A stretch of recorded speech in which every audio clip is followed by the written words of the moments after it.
ఆపనా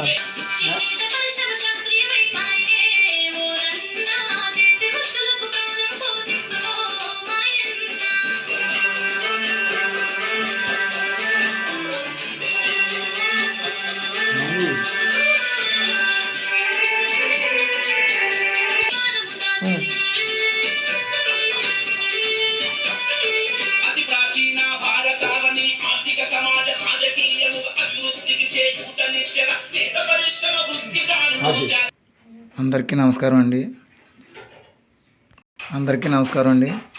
చేనేత వస్త్రాలను ధరిద్దాం, చేనేత కార్మికులను కాపాడదాం. మన వీడియో కనుక మీకు నచ్చినట్లయితే లైక్ చేయండి, షేర్ చేయండి, మీ అభిప్రాయాలు కామెంట్ రూపంలో తెలపండి. Please subscribe. జై హింద్.